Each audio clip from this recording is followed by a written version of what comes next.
What is the kind of mindset that you need to have when you're taking the ACT reading section?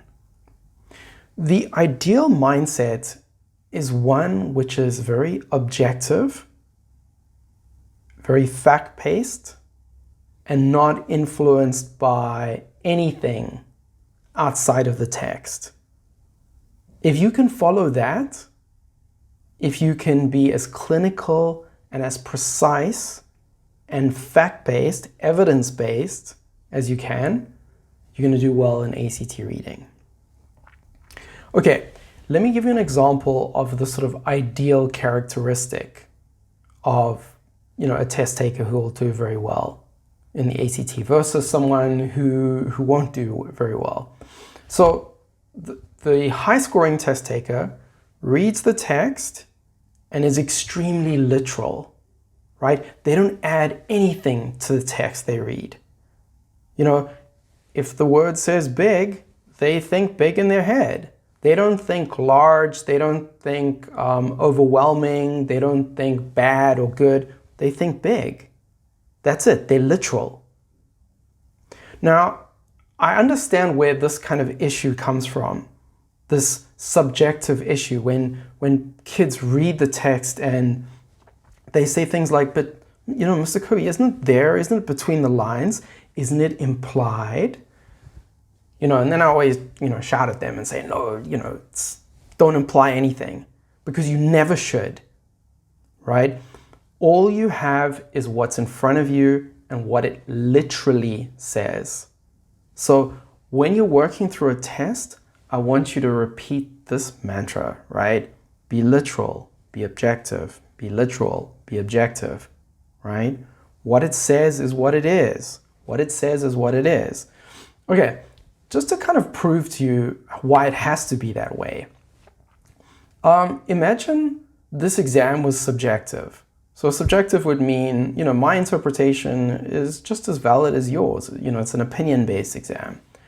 So imagine you have two kids taking the exam and it's a high-stakes test. So they're going to use these results to apply to very, prestigious universities around the world, right?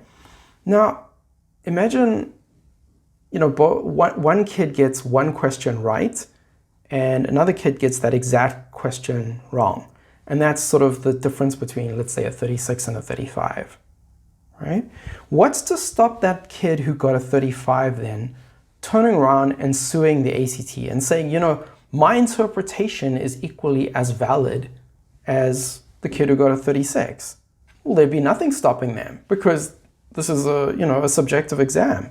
His interpretation is just as valid.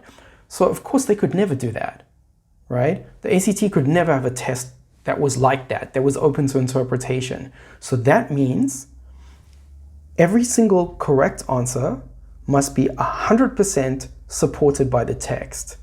Every incorrect answer must not be supported by the text 100%.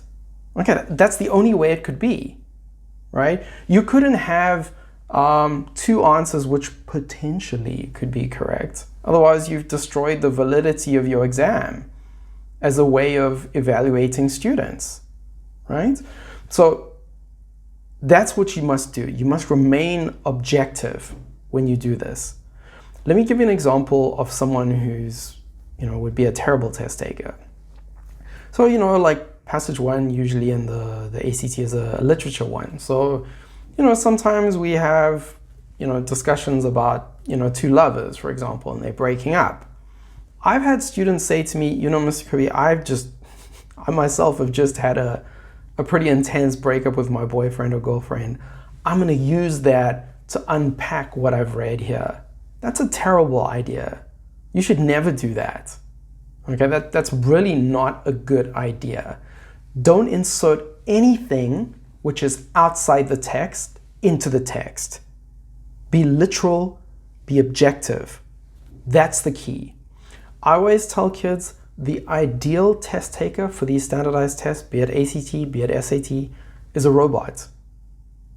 Someone who is just going to have the only information that they have is going to be what's in front of them. There'll be nothing else that they'll base their answers on. It'll literally be on the text, and that's it.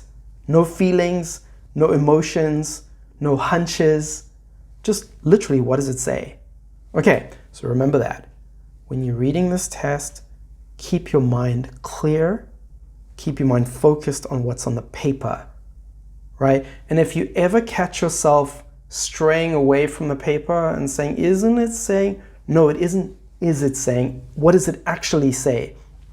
Go back, focus, and then I promise you it's going to help you a lot.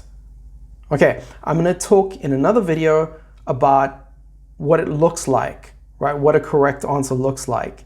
And these two concepts are linked, right? In terms of what you should be doing in the ACT. Okay, great.